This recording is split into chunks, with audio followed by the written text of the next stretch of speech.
Alô, meu caro aluno telespectador. Estamos começando hoje a primeira de 7 aulas sobre o tema dissertação. É fácil. Mesmo aqueles alunos que não têm intimidade com a área de humanas, podem elaborar um texto dissertativo altamente competitivo. Vamos oferecer caminhos e técnicas que facilitam esse trabalho. Ao lado disso, você precisa assistir aos noticiários, ler jornais, revistas e coisas tais, porque ninguém escreve sobre o que não entende. Vamos passar para você agora o elemento básico da dissertação, a estrutura dissertativa. Assim como um edifício se apoia na sua fundação, o texto dissertativo se apoia na sua estrutura que você vai conhecer agora. A estrutura da dissertação é assim estabelecida. Nós temos 3 partes: a introdução, o desenvolvimento e a conclusão.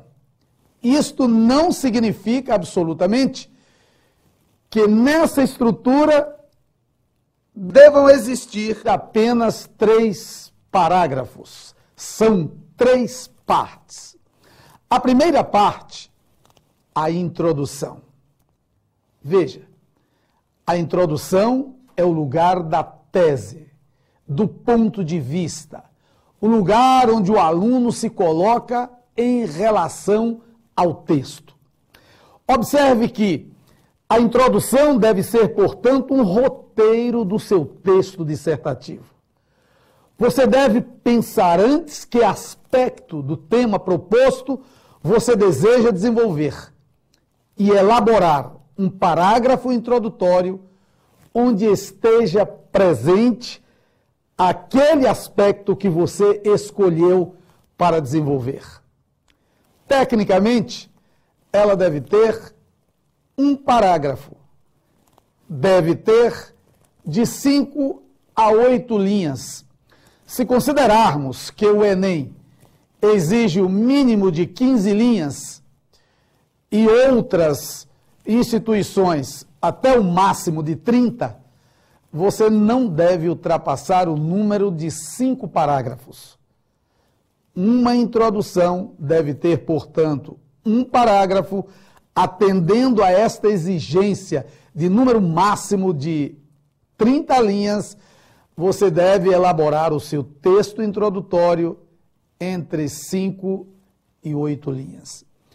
A segunda parte da estrutura da dissertação é o argumento. O que é o argumento? É o lugar em que você explica, explicita, justifica, desdobra ou comprova o que foi dito na introdução. O argumento deve ser convincente, elaborado com a demonstração de provas, raciocínio lógico. Veremos isso quando estivermos estudando cada uma dessas partes. A última parte da estrutura da dissertação é a conclusão. A conclusão tem suas faces. Ela pode ser uma sugestão, uma síntese, um reforço da tese ou um questionamento aberto. Também deve ter apenas um parágrafo, enquanto a sua parte de desenvolvimento, a parte argumentativa, pode ter 2 ou 3. Bom, o que nós podemos perceber é que esta estrutura dá sentido ao texto. Há um momento em que você apresenta sua tese, seu ponto de vista. Há um outro momento em que você explica, desdobra, justifica a sua tese. E há um outro momento em que você faz uma síntese, um remate, um desfecho do que você escreveu. Agora, vamos conhecer um texto dentro dessa estrutura que acabamos de mostrar. Tema: um paradoxo da modernidade.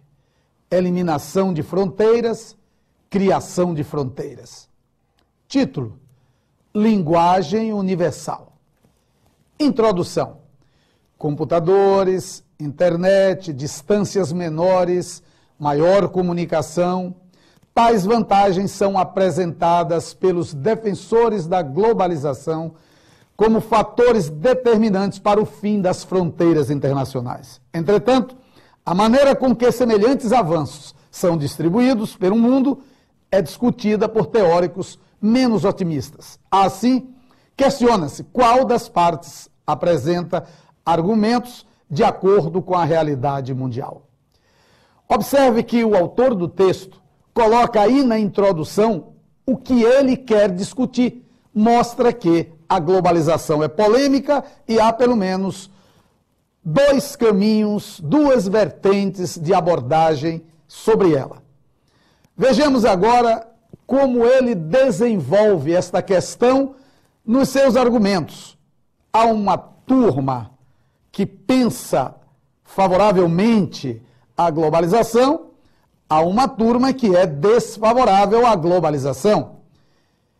Vamos ver que posição ele vai tomar. Parágrafos de argumento. Na Grécia Antiga, as barreiras sociais eram determinadas pela ausência ou não da nacionalidade grega. Assim, direitos como cidadania e exercício de cargos públicos pertenciam somente aos gregos, jamais aos povos bárbaros. Nesse contexto, as pessoas eram distinguidas por caracteres geográficos de identidade nacional. Atualmente, determinam-se os privilégios através do poder econômico. Assim, indivíduos pobres são privados de boas condições de vida, do convívio social e até mesmo de frequentar locais como shopping centers. Isto posto, percebe-se que barreira abissal de determinada classe a outra continua existindo. Apenas o método discriminador mudou através dos tempos.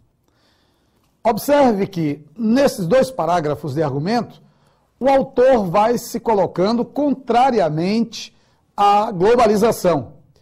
Há mais um parágrafo de argumento e, finalmente, ele conclui definindo sua posição assim.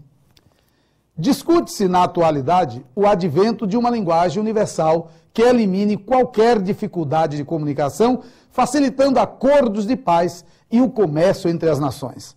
Ao contrário do que se pensa, esta não será o inglês ou as gírias da internet.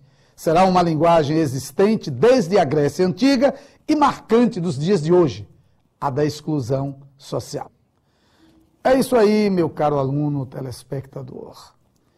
Chegamos ao final desta primeira aula. Pratique. É fácil. Mas lembre-se do que disse o professor J. Matoso Câmara no seu livro Manual de Redação e Expressão Oral e Escrita. Ninguém escreve sobre o que não entende. Por isso, adquira o hábito de assistir aos noticiários, de ler jornais, revistas, de confrontar suas ideias com as ideias dos seus colegas, criando dessa forma um pensamento crítico forte, capaz de atender à demanda dos textos que lhe serão colocados nos diversos exames aos quais você vai se submeter. Eu acredito em você. Sucesso e até a próxima aula.